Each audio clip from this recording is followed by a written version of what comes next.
I was the last one in the office that night. It wasn't unusual. I'm a software developer, and deadlines don't care about healthy work-life balance. The building was a standard 12-story corporate tower, nothing special. My floor was the 7th.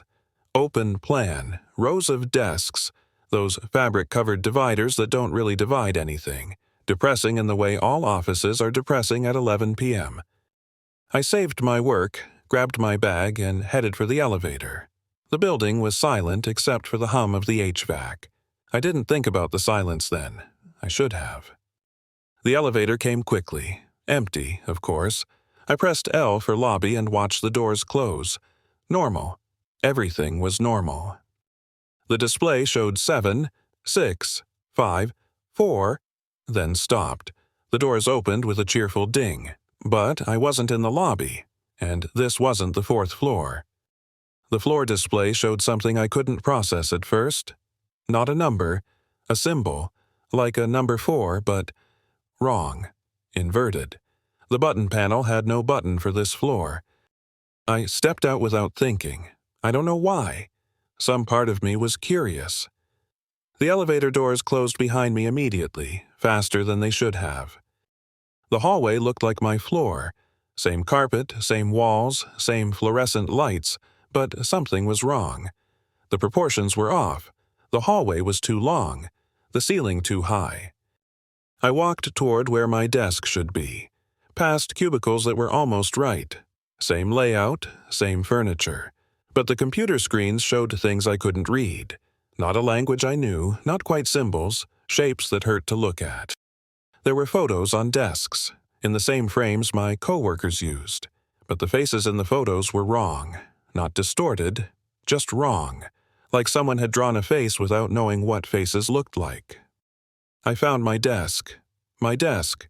Same coffee mug, same sticky notes, same keyboard.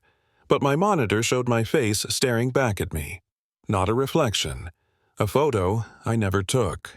I was sleeping in it. My eyes were open. That's when I heard them. Voices, coming from the break room. I couldn't make out words, but the rhythm was wrong. Like speech, but played at the wrong speed. I should have run for the elevator. I know that now. But I moved toward the break room instead.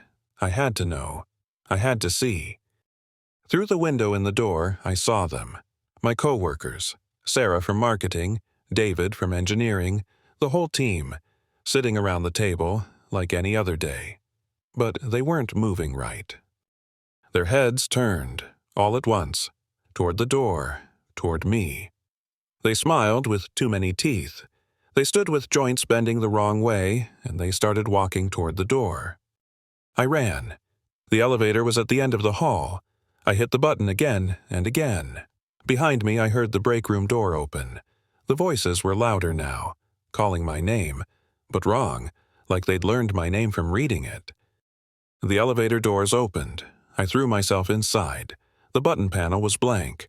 No numbers, no buttons, just a single black square where the buttons should be. I pressed it. What choice did I have? The doors closed just as I saw the things that looked like my coworkers reach the elevator. Their hands hit the doors. The elevator moved. When the doors opened again, I was in my building's lobby. Normal lobby, security guard at the desk. He looked at me strangely. "You okay?" he asked. "You look like you've seen a ghost." I looked at the clock. 3:47 a.m. I had left my desk at 11 p.m. Almost 5 hours were missing. I had no memory of them. Just the wrong floor, the wrong faces, the wrong version of everything. I went home. Called in sick the next day. The next week, actually. When I finally went back, everything was normal. My desk was my desk. My coworkers were my coworkers. Except sometimes I catch Sarah looking at me. Just for a second. And she smiles. Too wide. Too many teeth. Then it's gone, and she's normal again. And I wonder. I wonder if I really came back to the right floor. Or if I'm still there. On the wrong floor. Playing my part. Waiting for someone else to press the button. I take the stairs now.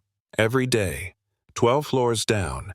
My legs ache, my lungs burn, but I never take the elevator, and I never stay past 10 p.m. Some doors you shouldn't open twice.